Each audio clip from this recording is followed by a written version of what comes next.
ശരിയായ വിലയിരുത്തലോ എന്നാണ് ചോദ്യം.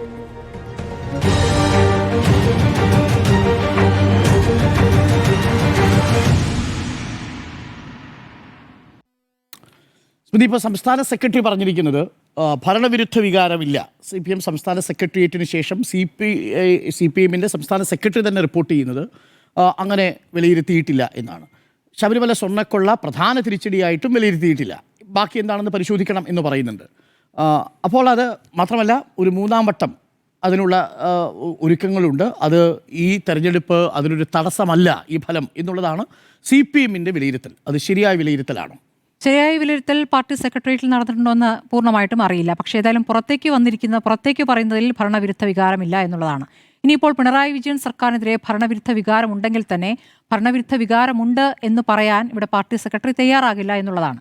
അതാണ് കേരളത്തിലെ സാഹചര്യം. അതായത് പിണറായി വിജയനെ വിമർശിക്കാൻ, പിണറായി വിജയന് പിഴവ് പറ്റിയെന്ന് പറയാൻ ഒരു നേതാവില്ല എന്നാണ് യാഥാർത്ഥ്യം. അതിനൊരു ഉദാഹരണമുണ്ട്. ഇന്നിപ്പോൾ പത്തനംതിട്ടയിലെ ഒരു മുതിർന്ന നേതാവ് KC രാജഗോപാൽ എന്ന മാധ്യമങ്ങളോട് പ്രതികരിച്ചിരുന്നു. അദ്ദേഹം പറയുന്നത് അവിടുത്തെ ഏരിയ സെക്രട്ടറിയെ പറ്റിയാണ് പറയുന്നത്. ഏരിയ സെക്രട്ടറി വിമർശിച്ചുകൊണ്ട് പറയുന്നു എങ്ങനെയാണ് പ്രവർത്തിച്ചതെന്ന് പറയുന്നുണ്ട്. അപ്പോൾ ആ ഏരിയ സെക്രട്ടറിയെ പറഞ്ഞത് അത് അവിടുത്തെ ഒരു പ്രാദേശികമായ വിഷയമായിട്ട് കാണണ്ട. മുകളിലേക്കുള്ള നേതാക്കൾക്കെതിരെ വിമർശനം ഉന്നയിക്കാൻ ആർക്കും കഴിയില്ല. മുകളിലുള്ള നേതാവിനെ സുഖിപ്പിക്കുന്നതാണ് ഇപ്പോഴത്തെ പാർട്ടി രീതി. ഇത് നമ്മൾ വേറെ അടുത്തുനിന്ന് ഒരു വിമർശനം കേട്ടല്ലോ, ഗായത്രിയുടെ പ്രതികരണം.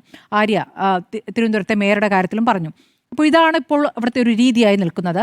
നേരത്തെ ആണെങ്കിൽ അങ്ങനെയല്ല, പാർട്ടി സെക്രട്ടറിയാണ് ഏറ്റവും ശക്തനായി നിൽക്കുക, പാർട്ടി സെക്രട്ടറിയുടെ നിലപാടെടുക്കും. അത് പിണറായി വിജയൻ പാർട്ടി സെക്രട്ടറി ആയിരിക്കുമ്പോൾ കേരളം കണ്ടിട്ടുള്ളതാണ്. പാർട്ടി സെക്രട്ടറിയാണ് ആത്യന്തികമായ വാക്ക്. ഇപ്പോൾ പാർട്ടി എന്നാൽ പിണറായി വിജയൻ എന്നതിലേക്ക് ചുരുങ്ങുകയും പിണറായി വിജയനെ വിമർശിക്കാൻ ആർക്കും കഴിയാത്തൊരു സാഹചര്യം ഉണ്ടാവുകയും ചെയ്യുന്നു. അതൊരു യാഥാർത്ഥ്യമാണ്. അപ്പോൾ പുറത്തേക്ക് വന്ന വിമർശനങ്ങൾ നോക്കൂ. ഇത്രയും ദിവസങ്ങൾ പറഞ്ഞുകൊണ്ടിരുന്ന ആരോപണങ്ങൾ അല്ലെങ്കിൽ പ്രചാരണത്തിലെ പ്രധാനപ്പെട്ട വിഷയം എന്തായിരുന്നു? CPM ഏറ്റെടുത്തത് ഈ പറയുന്ന UDF ജമാഅത്തെ ഇസ്ലാമി കൂട്ടുകെട്ടാണ്. അതും അതിനോടൊപ്പം ഇപ്പോൾ പറയുകയാണ് BJPയുമായിട്ട് കൂടി കൂട്ടുകെട്ടുണ്ട് എന്ന്. അത് ലോജിക്കലി എങ്ങനെയാണ് ശരിയാവുമെന്ന് എനിക്ക് മനസ്സിലാവുന്നില്ല. തിരുവനന്തപുരത്ത് പ്രത്യേകിച്ച് അത് ആ രൂപത്തിൽ പ്രവർത്തിച്ചു എന്നാണ് പറയുന്നത്. തിരുവനന്തപുരത്ത് 41 വാർഡുകളിൽ 41 BJP നേട്ടമുണ്ടാക്കിയപ്പോൾ അവിടങ്ങളൊക്കെ മൂന്നാം സ്ഥാനത്ത് വന്ന് കോൺഗ്രസ് മൂന്നാം സ്ഥാനത്തിലാണ്. അതും 1000-ൽ താഴെ വരുന്നു എന്നുള്ളതാണ് പറയുന്നത്. ഈ 10-ൽ നിന്നും 18-ലേക്ക് കഷ്ടപ്പെട്ട് എത്തിയിരിക്കുന്ന UDF അവിടെ BJP സഹായിക്കാനാണ് നിൽക്കുന്നത് എന്നുള്ളത് എങ്ങനെയാണ് ആ വാദം ശരിയാവുക? ഈ പറയുന്ന മൂന്നാം സ്ഥാനത്തേക്ക് എത്തുന്നവർക്ക് ഇപ്പോൾ CPMനും പല സ്ഥലത്തും ചെറിയ വോട്ടുകളുടെ ഭൂരിപക്ഷം കിട്ടിയിട്ടുണ്ട്, മൂന്നാം സ്ഥാനത്ത് പോയിട്ടുണ്ട്. അപ്പോൾ അവിടെ മുന്നിൽ നിൽക്കുന്നവരെ സഹായിക്കുകയായിരുന്നു. അപ്പോൾ ഇതെങ്ങനെയാണ് ആ ഒരു വാദം ശരിയാവുക? ഇന്ന് പാർട്ടി മുഖപത്രത്തിലും തിരുവനന്തപുരം BJPക്ക് കോൺഗ്രസ് കൊടുത്തു എന്നുള്ളതാണ് തലക്കെട്ടായി കൊടുത്തിരിക്കുന്നത്.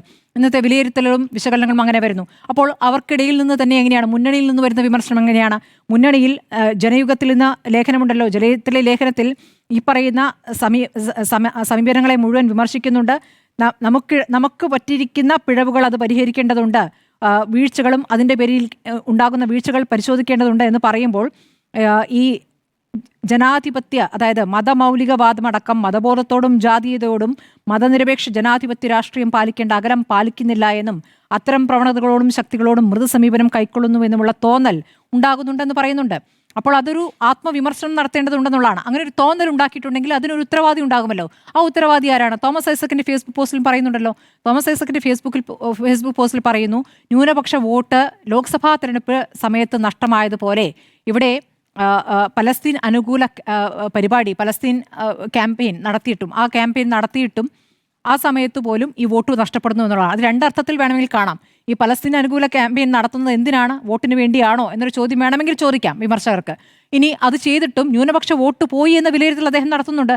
അതോടൊപ്പം തന്നെ ഇടത് ഹിന്ദുത്വ ഇപ്പോൾ വരുന്ന ഒരു വിമർശനമാണ് ഇടത് ഹിന്ദുത്വ. അത് മൃദു ഹിന്ദുത്വ സമീപനം നമുക്ക് കോൺഗ്രസിനെതിരെ എപ്പോഴും ഉന്നയിച്ചിരുന്ന ഒരു കാര്യമാണ്. അതേ സമീപനത്തിലേക്ക് CPM വരുമ്പോൾ അതിനെ ഇടത് ഹിന്ദുത്വ എന്ന രൂപത്തിൽ വിലയിരുത്തുന്നു. അങ്ങനെ ഒരു വ്യാഖ്യാനം എന്ന് തന്നെയാണ് തോമസ് ഐസക് പറയുന്നത്. അങ്ങനെ ഒരു വ്യാഖ്യാനം വരുമ്പോൾ അത് എങ്ങനെയാണ് ആ വ്യാഖ്യാനത്തിന് വലിയ രീതിയിൽ എന്താ പറയുക, അത് അംഗീകരിക്കുന്ന ആളുകൾ ഉണ്ടായതെന്നൊരു സംശയം അദ്ദേഹം ചോദിക്കുകയാണ്. ഇപ്പോൾ തോമസ് ഐസക്കിന്റെ വിമർശനം അദ്ദേഹത്തിന്റെ വ്യക്തിപരമായ വിമർശനം എന്ന നിലയ്ക്ക് പാർട്ടി തള്ളിക്കളയുന്നു. പാർട്ടി സെക്രട്ടറിക്കാണെങ്കിൽ ഈ ഇടത് ഹിന്ദുത്വം എന്താണ് എന്ന് തിരിച്ച് മാധ്യമങ്ങളോട് ചോദിക്കുകയാണ് ചെയ്തത്. ഇനിയെല്ലാം പോട്ടെ, വെള്ളാപ്പള്ളി വിഷയം അത് എങ്ങനെയാണ് പ്രതിഫലിച്ചത് നമ്മളെല്ലാം ചർച്ച ചെയ്തിട്ടുള്ളതാണ്. പാർട്ടിയും അത് വിലയിരുത്തിയിട്ടുണ്ടാകുമെന്നാണ് കരുതുന്നത്. പക്ഷേ പുറത്തേക്ക് പറയാൻ ധൈര്യമില്ല.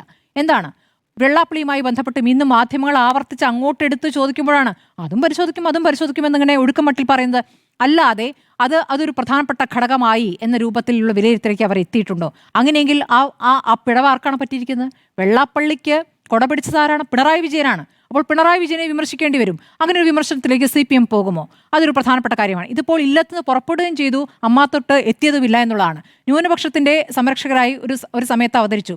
അത് പരാജയപ്പെട്ട് കഴിഞ്ഞപ്പോൾ നേരെ വെട്ടി, പിന്നെ നേരെ വിരുദ്ധതയായി. അപ്പോൾ വിരുദ്ധതയാകുമ്പോൾ ഭൂരിപക്ഷ വോട്ട് കിട്ടുമെന്ന് കരുതി പല കാര്യങ്ങളായി നടപ്പാക്കി. നമ്മൾ പല ദിവസങ്ങളായി ആവർത്തിച്ചുകൊണ്ട് അതിനി പറയുന്നില്ല. ശബരിമല ഈ അയ്യപ്പ സംഘം, ആഗോള അയ്യപ്പ സംഘം അടക്കമുള്ള കാര്യങ്ങളൊക്കെ നടത്തുന്നു. ഒരു ഘട്ടത്തിൽ ഈ പാണക്കാട് തങ്ങളും ജമാഅത്തെ ഇസ്ലാമിയും തമ്മിൽ ബന്ധം ആവർത്തിച്ച് പിണറായി വിജയൻ്റെ തന്നെ പ്രസംഗങ്ങളാണ്.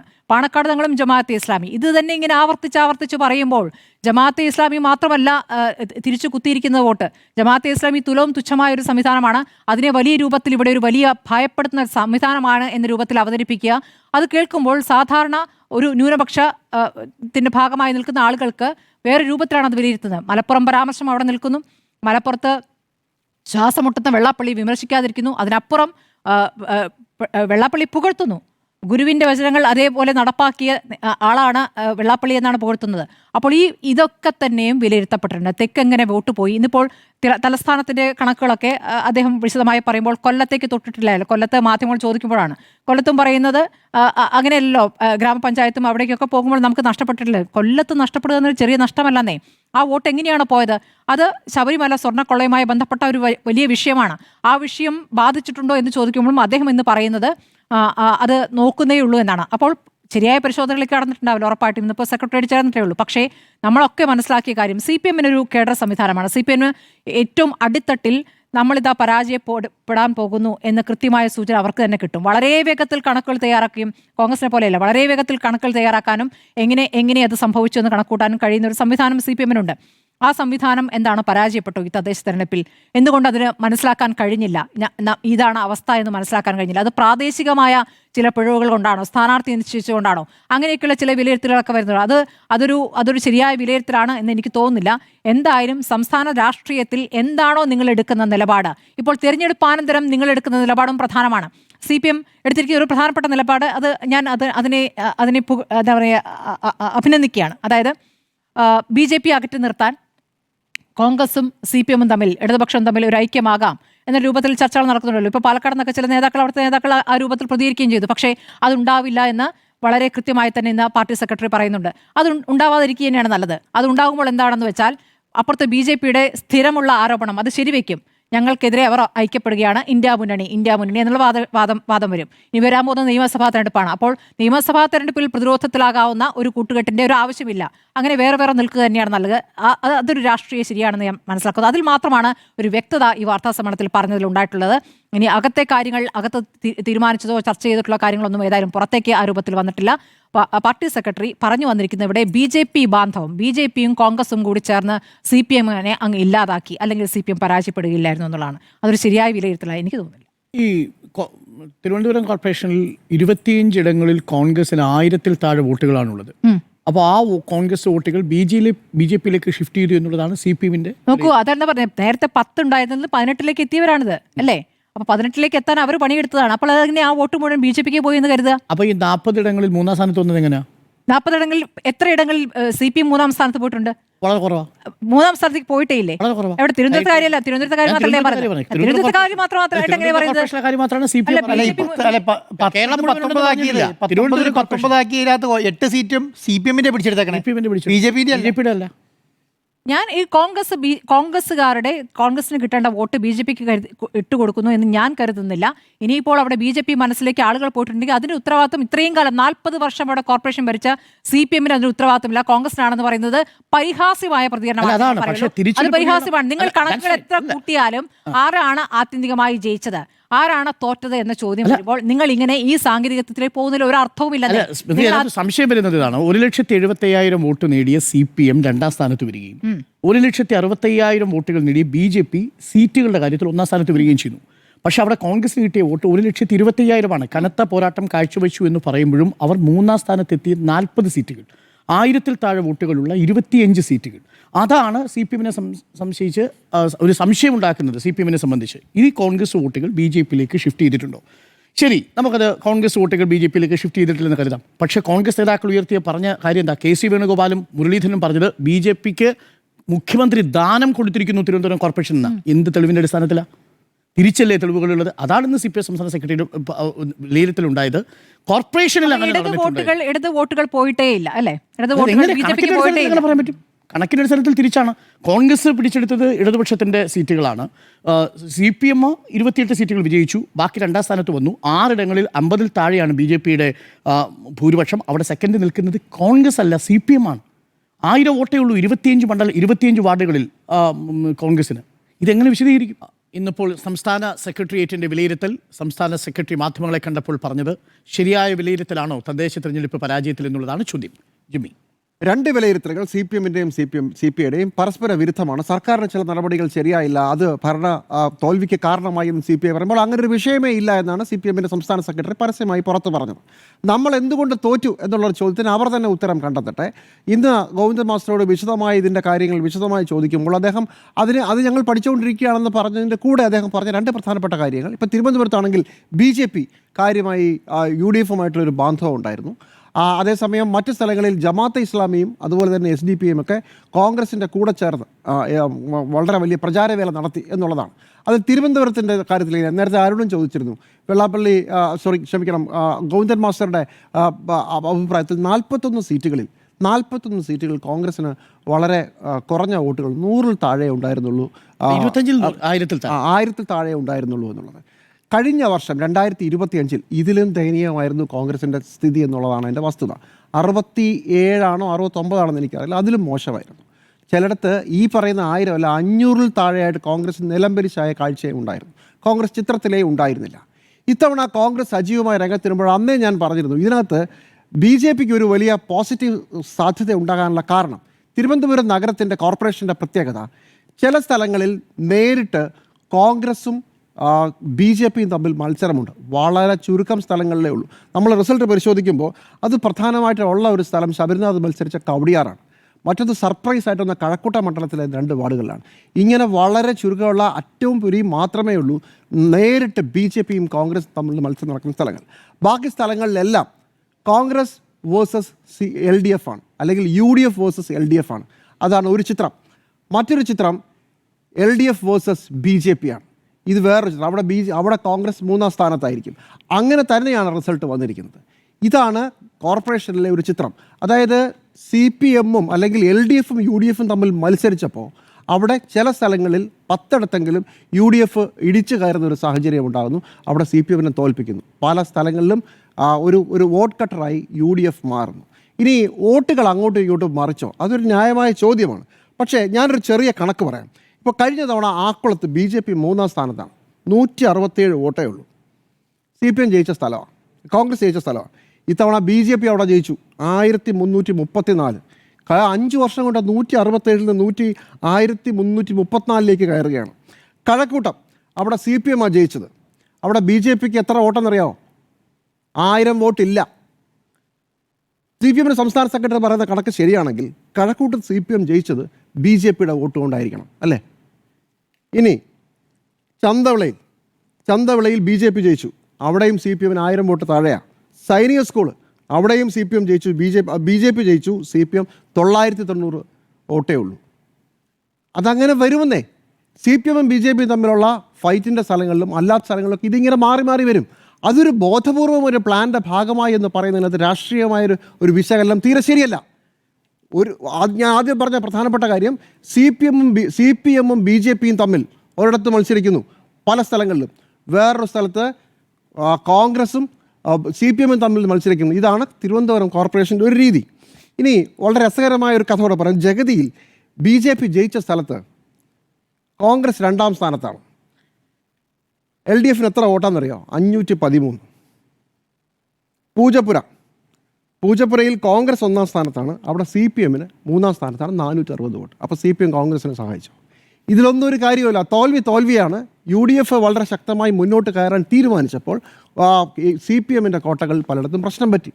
പരമ്പരാഗതമായി CPM-ൻ്റെ കയ്യിലിരുന്ന പല സ്ഥലങ്ങളിലും കോൺഗ്രസിന് വളർന്നു വരാനായി. ചില സ്ഥലങ്ങളിൽ കോൺഗ്രസിന് ഇപ്പോഴും കടക്കാനേ ആയിട്ടില്ല. അതാണ് അവിടുത്തെ ചിത്രം. അപ്പോൾ ആ വാദത്തിലൊരു യാതൊരു പ്രസക്തിയുമില്ല.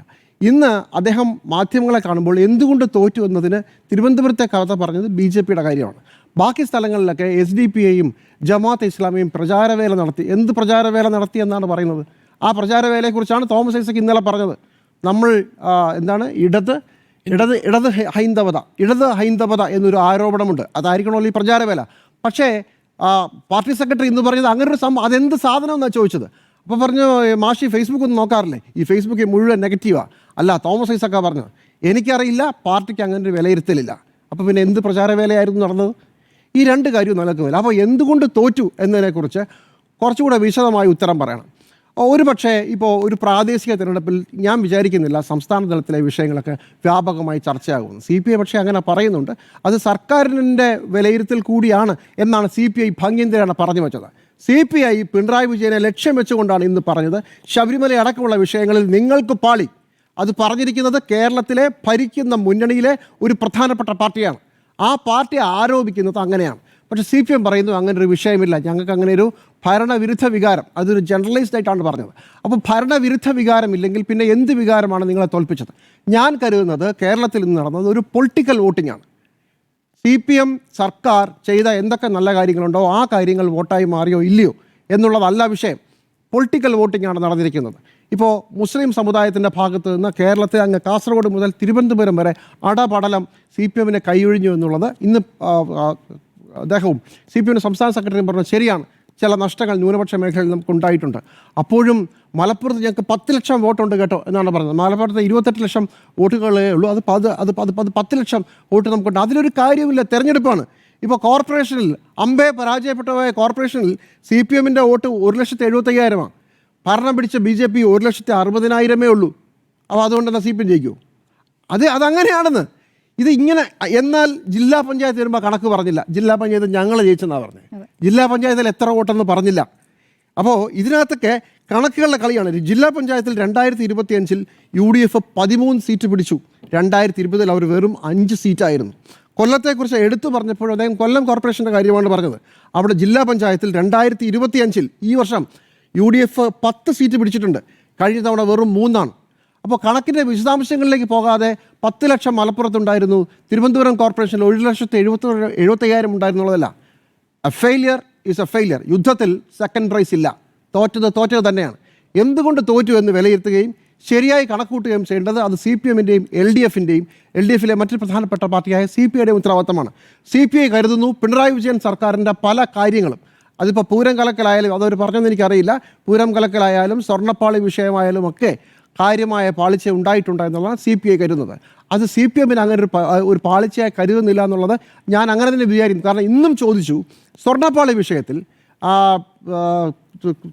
പഴയ ദേവസ്വം ബോർഡ് പ്രസിഡന്റ് പത്മകുമാറിനെ പുറത്താക്കുമോ എന്ന് ചോദിച്ചു.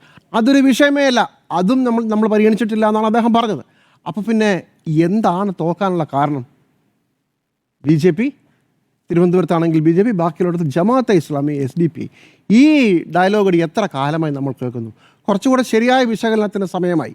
സംസ്ഥാന സർക്കാരിൻ്റെ വിലയിരുത്തലായി തദ്ദേശം മാറുമോ എന്ന് ചോദിച്ചാൽ അങ്ങനെ കൃത്യമായി മാറണമെന്നില്ല, മാറിക്കൂടായികയുമില്ല.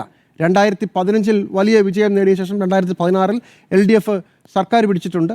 2020 തദ്ദേശം പിടിച്ച ശേഷം നല്ലപോലെ പ്രകടനം നടത്തിയ ശേഷം 2020 ഭരണം വന്നിട്ടുണ്ട്. അതൊരു പഴയ ട്രെൻഡായിട്ട് നമുക്ക് കാണാം. അതുകൊണ്ട് 2024 അങ്ങനെ വരുമോ? ആയിക്കൊള്ളണമെന്നൊന്നുമില്ല. പക്ഷേ ഒരു പൊളിറ്റിക്കൽ വോട്ടിംഗ് നിങ്ങൾക്കെതിരെ ഉണ്ടായിട്ടുണ്ട്. അത് തിരുവനന്തപുരത്തെ കാര്യം മാത്രമല്ല, ഇപ്പോൾ കണ്ണൂർ, അതുപോലെ തന്നെ CPMൻ്റെ കയ്യിലെ കോട്ടകളായിട്ടുള്ള കോഴിക്കോടൻ ജില്ലയിലെ അതിർത്തി മേഖലകളിലെ ചില പഞ്ചായത്തുകൾ, അവിടെ കോൺഗ്രസ്സിന് നാമമാത്രമായ പ്രവർത്തനം പോലും നടത്താൻ പറ്റുന്ന സ്ഥലങ്ങളിൽ 4-5 വാർഡുകളിൽ നോമിനേഷൻ കൊടുത്ത ആളുകൾ ജയിച്ചിട്ടുണ്ട്. It's a political vote. It's a political vote against the left government. It's a political vote against the CPIM. അത് മനസ്സിലാക്കണം. വിഷയം രാഷ്ട്രീയമാണ്. കേരളത്തിൻ്റെ രാഷ്ട്രീയം മാറി വരുന്നു, മാറി വീശുന്നു, കാറ്റ് തിരിയുകയാണ്. Welcome back. ശരിയായ വിലയിരുത്തലാണോ CPM സംസ്ഥാന സെക്രട്ടേറിയറ്റ് നടത്തിയത്, സെക്രട്ടറി പറഞ്ഞത് എന്നുള്ളതാണ് ചോദ്യം.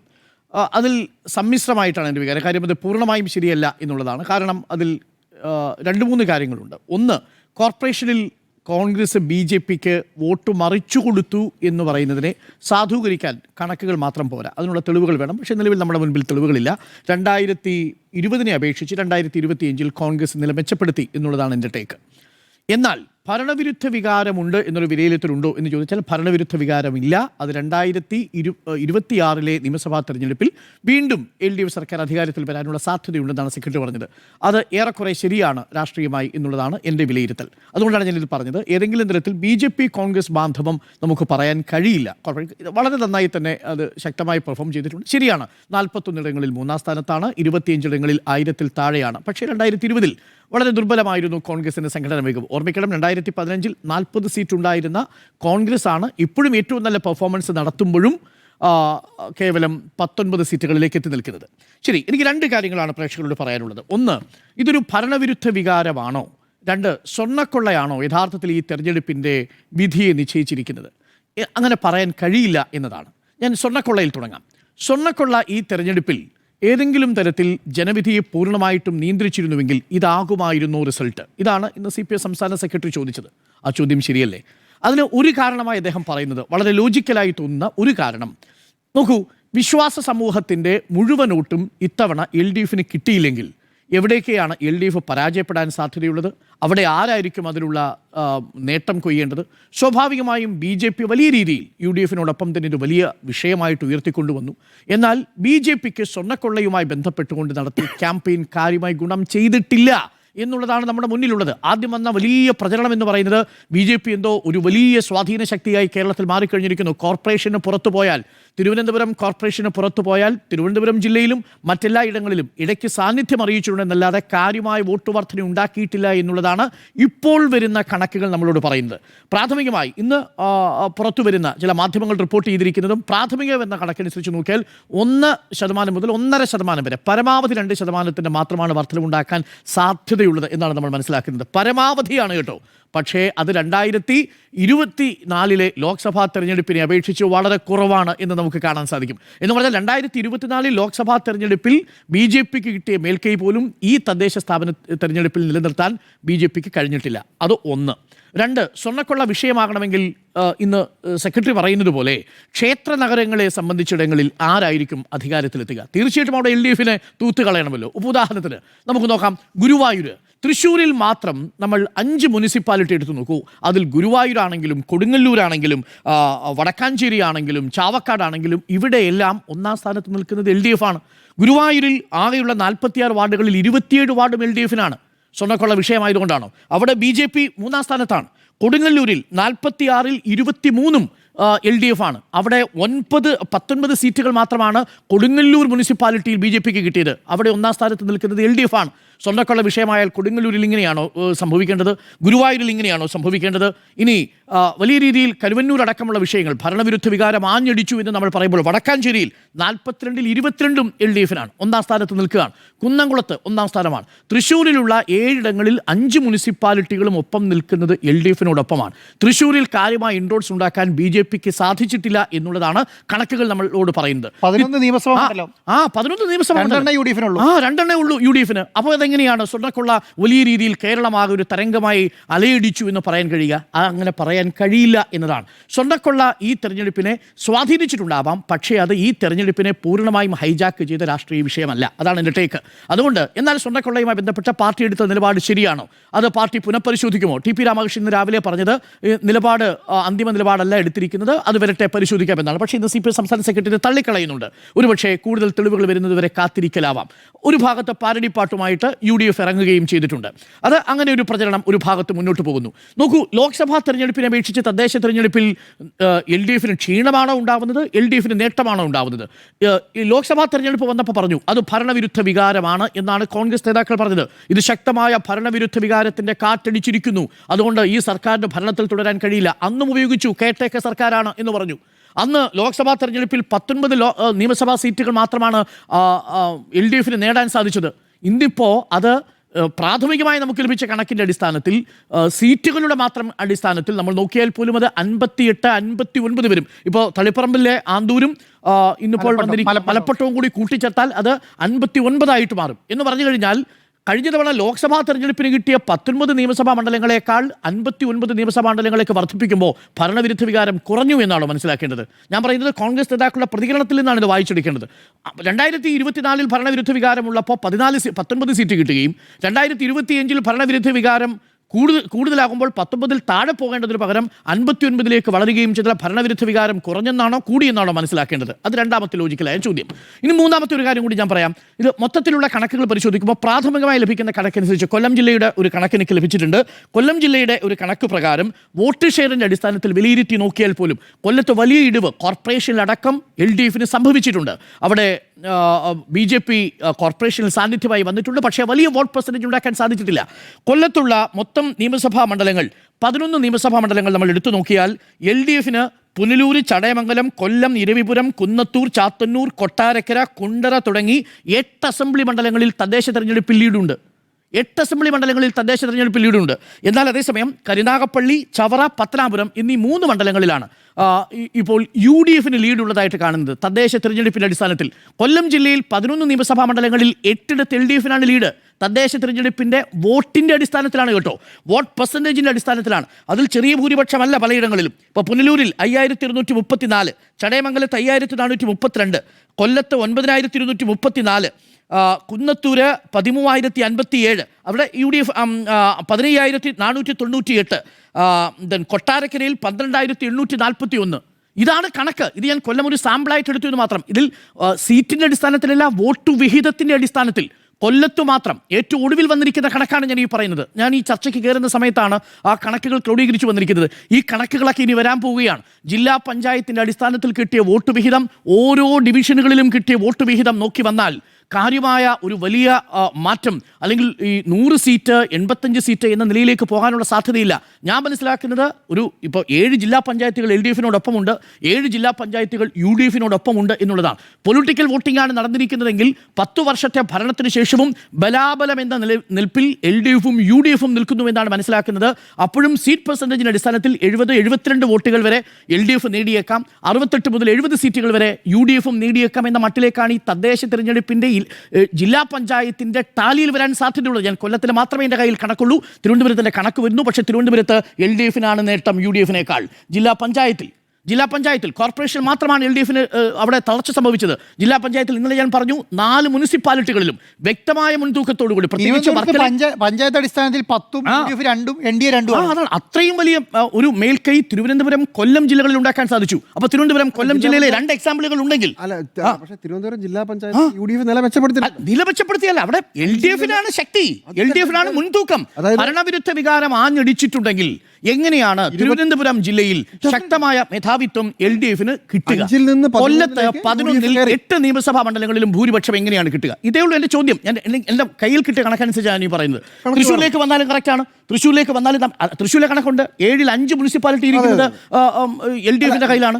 മലപ്പുറത്ത് ടോട്ടലി വാഷ് ഔട്ടാണ്. നേരത്തെ പെരിന്തൽമണ്ണയുടെ കാര്യം പറഞ്ഞു. അവിടെയാണ് ഈ പറഞ്ഞ പ്രചരണം എങ്ങനെയാണ് തെരഞ്ഞെടുപ്പിനെ ബാധിച്ചിരിക്കുന്നത്. അവിടെയാണ് LDF കൂടുതൽ ശ്രദ്ധിക്കേണ്ടി വരുന്നത്. അത് ഏതെങ്കിലും തരത്തിൽ ജമാഅത്തെ ഇസ്ലാമി SDP മാത്രം നടത്തിയ പ്രചരണമായിട്ട് ഞാൻ കണക്കാക്കുന്നില്ല. പക്ഷേ വെള്ളാപ്പള്ളി നടേശൻ നടത്തിയ പ്രസ്താവനകൾ അതുമാത്രമല്ല യഥാർത്ഥത്തിൽ ചർച്ചയായിരിക്കുന്നത്. മലപ്പുറം പരാമർശം നടത്തുന്നു. ആ മലപ്പുറം പരാമർശത്തെ വളരെ ശക്തമായി തന്നെ കൂച്ചുവിലങ്ങിടേണ്ടതായിരുന്നു. അത് CPMന്റെ രാഷ്ട്രീയമല്ല എന്ന ബോധ്യം തിരിച്ചറിയേണ്ടതായിരുന്നു. പക്ഷേ നിർഭാഗ്യവശാൽ തിരിച്ചാണ് സംഭവിച്ചത്. വെള്ളാപ്പള്ളി നടേശൻ പറഞ്ഞ വാചകങ്ങളെ അന്നേ താക്കീത് കൊടുത്ത് നിർത്തിയിരുന്നെങ്കിൽ മലപ്പുറത്ത് കുറച്ചുകൂടി മെച്ചപ്പെട്ട പ്രകടനം കാഴ്ചവെക്കാൻ സാധിക്കുമായിരുന്നു. തെക്കോട്ട് വരുമ്പോൾ പൂർണ്ണമായും ഒലിച്ചു പോയിട്ടില്ല എന്ന് പറയാൻ വേണ്ടിയാണ് ഞാനിത് പറഞ്ഞത്. ഒരു കാര്യം കൂടി പറഞ്ഞ് ഞാൻ അവസാനിപ്പിക്കാം. ഭരണവിരുദ്ധ വികാരം മലപ്പുറത്ത് മാത്രമല്ല, മലപ്പുറത്തും കോഴിക്കോട് കോട്ടയോ ഇടുക്കിയും എറണാകുളവും പത്തനംതിട്ടയ്ക്കും ഒന്നും ബാധകമല്ല. സ്ഥലത്ത് UDF 10 സീറ്റായി.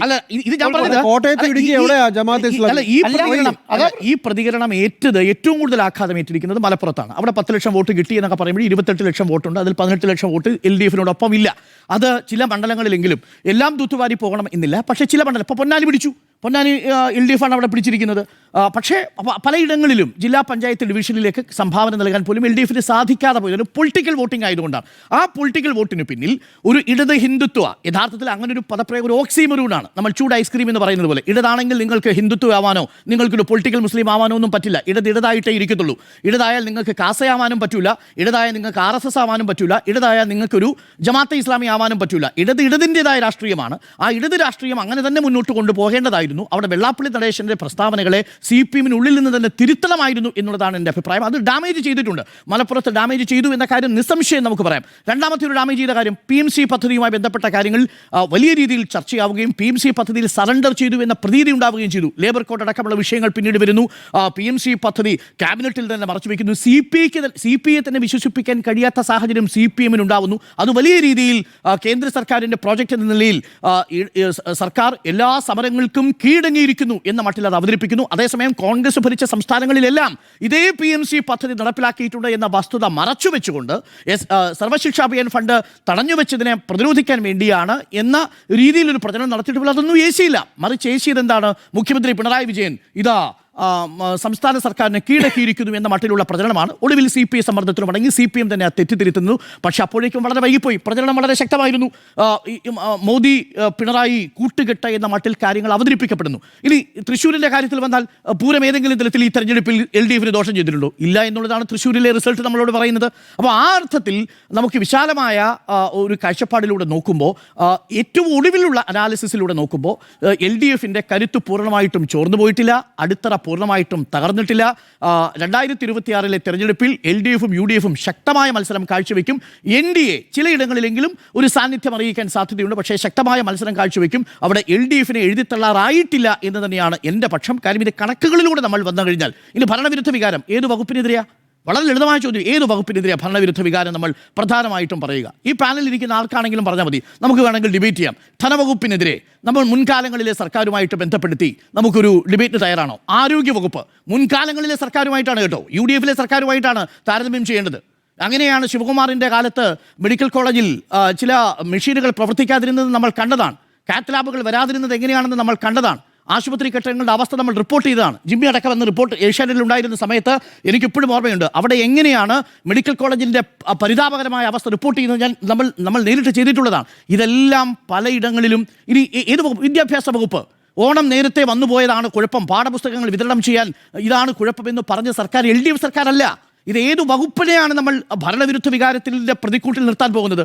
അപ്പോൾ സ്വർണ്ണക്കൊള്ളയുടെ പേരിൽ സൃഷ്ടിക്കുന്ന പ്രചരണം കൊണ്ടോ, ഏതെങ്കിലും തരത്തിൽ ന്യൂനപക്ഷ വിരുദ്ധമാണ് ഇടത് സർക്കാർ എന്ന പേരിലുള്ള പ്രചരണം കൊണ്ടോ നിയമസഭാ തെരഞ്ഞെടുപ്പ് വിജയിക്കാമെന്ന് കരുതിയാൽ അത് പര്യാപ്തമാവില്ല എന്നതാണ് എൻ്റെ പക്ഷം. പക്ഷേ ഇടത് സർക്കാർ സ്വീകരിക്കേണ്ടത്, അല്ലെങ്കിൽ ഇടത് മുന്നണി സ്വീകരിക്കേണ്ടത്, ഈ പ്രചരണങ്ങളെ അതിജീവിക്കാൻ വേണ്ടി ഒരു ഓർഗാനിക് ആയിട്ടുള്ള ബന്ധം വോട്ടർമാരുടെ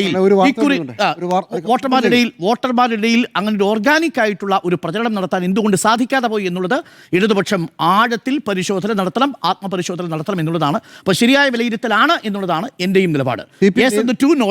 CPI നേതൃയോഗത്തിൽ മുഖ്യമന്ത്രി പിണറായി വിജയന് വിമർശനം എന്നൊരു വാർത്ത വരുന്നുണ്ട്. മുന്നണിയെ വിശ്വാസം എടുക്കുന്നതിൽ മുഖ്യമന്ത്രി അങ്ങനെ വിശ്വാസം എടുക്കുന്നില്ല. പല തീരുമാനങ്ങളും ഒറ്റയ്ക്കെടുക്കുന്നു. PM ശ്രീന് ഉദാഹരണം. വെള്ളാപ്പള്ളി മുസ്ലിം വിരുദ്ധ പരാമർശം നടത്തിയത് LDF-ന് പാരയായി. ശബരിമല സ്വർണ്ണക്കൊള്ള തോൽവിക്ക് കാരണമായി. ഭരണവിരുദ്ധ വികാരം അടിത്തട്ടിലുണ്ടായെന്നും CPI. ഇത് രാവിലെ മുതൽ സ്വീകരിച്ചിരിക്കുന്ന നിലപാടാ. CPI PMC വിട്ടിട്ടില്ല. സാർ ഒറ്റ കാര്യം, ഈ ശബരിമല തിരിച്ചടിയായി എന്ന് പറഞ്ഞാൽ ഹിന്ദു പോപ്പുലേഷൻ കൂടുതലുള്ള ഏത് ജില്ലയിലാണ് മാറ്റം വന്നേ? എറണാകുളം ജില്ലയിൽ വന്നു, കോഴിക്കോട് ജില്ലയിൽ വന്നു, മലപ്പുറം ജില്ലയിൽ വന്നു, തിരുവനന്തപുരം, കൊല്ലം, തൃശ്ശൂർ, പാലക്കാട് എടുത്തു. പാലക്കാട് ഇന്നലെ മെച്ചപ്പെടുത്തുക ചെയ്തു. പാലക്കാട് അവിടെ മുനിസിപ്പാലിറ്റി ഇനി ഒരു കാര്യം കൂടി പറയാം. നമ്മൾ നേരത്തെ തൃശ്ശൂർ മാത്രം പറഞ്ഞത്. സ്വർണ്ണക്കൊള്ള ഏതെങ്കിലും തരത്തിൽ ഗുണകരമായിരുന്നുവെങ്കിൽ പന്തളം മുനിസിപ്പാലിറ്റി BJP-ക്ക് പോകില്ലായിരുന്നു. പന്തളത്താണ് ബദൽ സംഗമം നടത്തിയത്. ബദൽ സംഗമം, അതായത് ആഗോള അയ്യപ്പ സംഗമത്തിന് ബദലായി വിശ്വാസ സംഗമം നടത്തിയ പന്തളം മുനിസിപ്പാലിറ്റി LDF ആണ്. പന്തളത്ത് എത്രയാ? 34-ൽ 14 വാർഡ് പിടിച്ചു LDF, 34-ൽ 11 UDF, 9 BJP. വലിയ പ്രതിഷേധങ്ങളൊക്കെ കണ്ടല്ലോ പന്തളത്ത്. ഒടുവിൽ മുനിസിപ്പാലിറ്റി റിസൾട്ട് വരുമ്പോൾ ആ വിശ്വാസ സംഗമം നടത്തിയ വേദി ഇരുന്ന സ്ഥലമടക്കം LDF കൊണ്ടുപോയി. അപ്പോൾ ശബരിമലയിലെ സ്വർണ്ണക്കൊള്ള ഒരു പ്രധാനപ്പെട്ട വിഷയമായി മാറിയിട്ടുണ്ടെങ്കിൽ പത്തനംതിട്ടയിൽ കുളനടയിൽ BJP-യുടെ ഭരണം എന്നേക്കുമായിട്ട് അവസാനിപ്പിച്ചു. കുളനടയിൽ BJP ആയിരുന്നു ഭരിച്ചത് പഞ്ചായത്ത്. ആ കുളനട പഞ്ചായത്ത് LDF വീണ്ടെടുത്തു. പാലക്കാട്ട് BJP കേവല ഭൂരിപക്ഷം ഉണ്ടായിരുന്നു, 10 വർഷമായിട്ട് ഭരിച്ചു. കേവല ഭൂരിപക്ഷത്തിലേക്ക് BJP-ക്ക് ചെല്ലാൻ സാധിച്ചില്ല. അപ്പോൾ എവിടെയാണ് സ്വർണ്ണക്കൊള്ള ആ അർത്ഥത്തിൽ ആഞ്ഞടിച്ചു എന്ന് പറയുന്നത്? സ്വർണ്ണക്കൊള്ളയിൽ ഈ സർക്കാർ ഏതെങ്കിലും തരത്തിൽ ഈ അന്വേഷണത്തെ തടസ്സപ്പെടുത്തിയോ? പത്തനംതിട്ട ജില്ല പോയി ഞാനൊരു കാര്യം പത്തനംതിട്ട ജില്ലയിൽ അങ്ങനെയാണെങ്കിൽ നിങ്ങൾക്ക് പോകേണ്ട സ്ഥലം തൃശ്ശൂരാണ്. തൃശ്ശൂരല്ലേ? ആ രണ്ടെണ്ണം പിടിക്കാൻ പറ്റിയിട്ടുള്ളൂ. അപ്പോ നിലവിലുള്ള തോറ്റിട്ടില്ല എന്ന് കൂടെ പറഞ്ഞ അവസാനം അല്ല സ്മൃതി, അതെങ്ങനെയാ പറയുന്നത്? ഞാൻ ചോദിച്ചല്ലോ, തോറ്റിട്ടില്ല എന്നല്ലല്ലോ പറഞ്ഞതിന്റെ അർത്ഥം. വിമർശനപരമായി തോമസ് ഐസക് പറഞ്ഞ കാര്യങ്ങളെ പോലും നിങ്ങൾ തള്ളിക്കളയാണ്. തോമസ് ഐസക് പറഞ്ഞ കാര്യങ്ങളും ന്യൂനപക്ഷം എങ്ങനെയാകുന്നു, ന്യൂനപക്ഷമാകുന്നതിനെ കുറിച്ചും ഭൂരിപക്ഷം സ്മൃതി, എന്റെ ചോദ്യം അതല്ല. ഭരണവിരുദ്ധ വികാരമുണ്ടെങ്കിൽ ഏതു വകുപ്പിനെതിരെ, ഏതു മന്ത്രിക്കെതിരെ? എല്ലാ വകുപ്പിനെതിരെയും ഉണ്ട്. നമ്മൾ ആരോഗ്യ വകുപ്പിനെതിരെയൊക്കെ പറഞ്ഞുകൊണ്ടിരിക്കുമ്പോൾ 10 വർഷത്തിന് മുമ്പോട്ട് പോകണമെന്നൊന്നും പറഞ്ഞാൽ പറ്റില്ല. 10ാമത്തെ വർഷമാണ് നിങ്ങൾ നിൽക്കുന്നത്. 10ാമത്തെ വർഷം നിൽക്കുമ്പോൾ നിങ്ങളുടെ കഴിഞ്ഞ സർക്കാരും ഈ സർക്കാരും ഇപ്പോൾ ഭരിച്ചുകൊണ്ടിരിക്കുകയാണെന്നേ. അപ്പോൾ അതിനു മുന്നത്തെ UDF സർക്കാരുമായുള്ള താരതമ്യമല്ല. നിങ്ങൾ ഇത്രയും കാലം നിങ്ങൾ എന്താണ് ചെയ്തതെന്നുള്ളതാണ്. ഇവിടെ ആരോഗ്യവുമായി ചർച്ച ചെയ്താണ് പറഞ്ഞുകൊണ്ട് മാത്രം ആരോഗ്യവകുപ്പിന്റെ കാര്യം പറഞ്ഞല്ലോ. ആരോഗ്യ വകുപ്പില് ഇപ്പൊ കൊണ്ടുവന്ന മെഷീനുകളുടെ കാര്യം ഇതും പറഞ്ഞുകൊണ്ടിരിക്കുന്നത്. നമ്മൾ മെഡിക്കൽ കോളേജിലെ ഡോക്ടർ തന്നെ പറഞ്ഞു നമ്മളിവിടെ ചർച്ച ചെയ്താണല്ലോ കുറെ കാലം. എന്തിനാണ് വെറുതെ?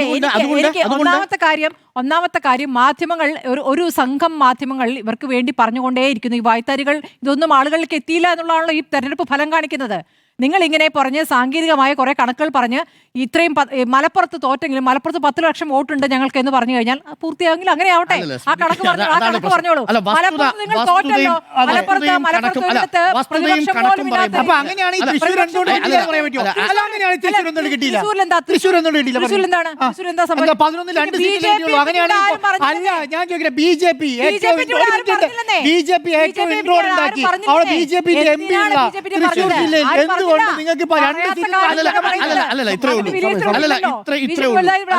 അല്ലല്ല, നോക്കൂ, 2020-21 എത്തി നിൽക്കുമ്പോൾ ആരോഗ്യ വകുപ്പ് ഈ സർക്കാരിന്റെ പ്രതിച്ഛായ മോശപ്പെടുത്തി എന്നൊരു അഭിപ്രായം സ്മൃതിക്കുണ്ടെങ്കിൽ നമുക്കത് ചർച്ച ചെയ്യണം, വിശദമായി ചർച്ച ചെയ്യണം.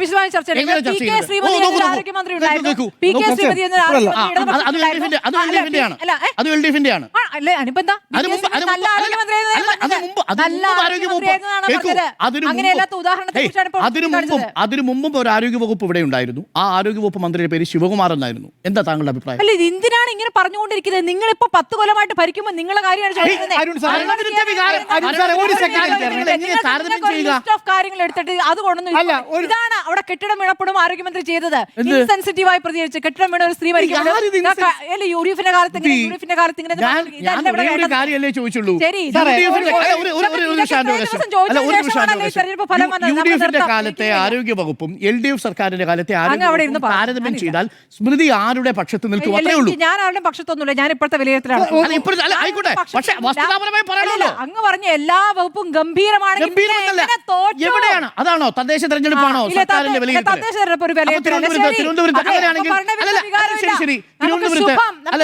തിരുവനന്തപുരത്ത് ജില്ലാ പഞ്ചായത്തിൽ തിരുവനന്തപുരത്തും കൊല്ലത്തും LDF ലീഡ് ചെയ്ത് എന്തുകൊണ്ടായിരിക്കും? ഞാൻ അതുകൊണ്ടാണല്ലോ കണക്ക് പറഞ്ഞത്. തിരുവനന്തപുരത്തും കൊല്ലത്തും LDF ലീഡ് നേടിയത് എന്തുകൊണ്ടായിരിക്കും? ഒരു സെക്കൻഡ്. ഈ ഭരണവിരുദ്ധ വികാരത്തിന് ഒരു കാര്യം പറഞ്ഞോട്ടെ.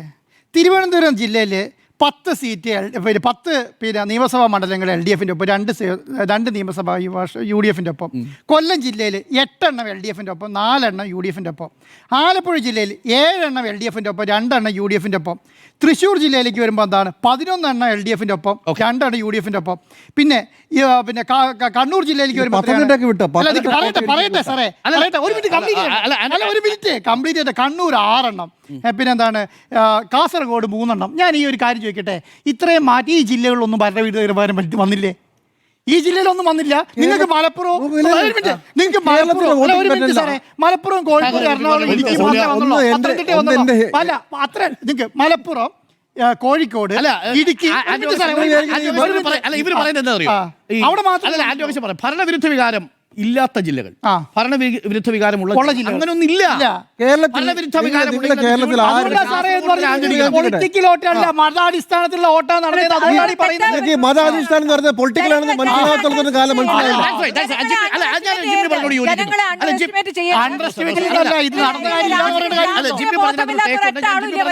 ഒരു ഭാഗത്ത് യോജിക്കുന്നത് അതുകൊണ്ടാണ്. അല്ലാതെ ഒരു പൊളിറ്റിക്കൽ വോട്ടിംഗ് റിലീജിയസ് ബേസ്ഡ് ആയിട്ട് കൺസോൾട്ടേഷൻ നടന്നിട്ടുണ്ട്. That's A fact.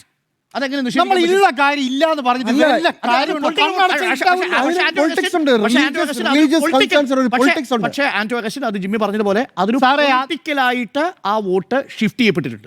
That's a fact. അതാണ് അങ്ങനെ തന്നെയല്ലേ പറയാൻ പറ്റുള്ളൂ. അപ്പോൾ കൺസൾട്ടേഷൻ എന്ന് പറഞ്ഞാൽ അങ്ങനെ തന്നെയല്ലേ? Okay. അപ്പോൾ ശരിയായ വിലയിരുത്തലോ എന്നുള്ളതാണ് ചോദ്യം. 2 yes, 2 no. ശ്രമിച്ച കൺസൾട്ടേഷൻ Yes.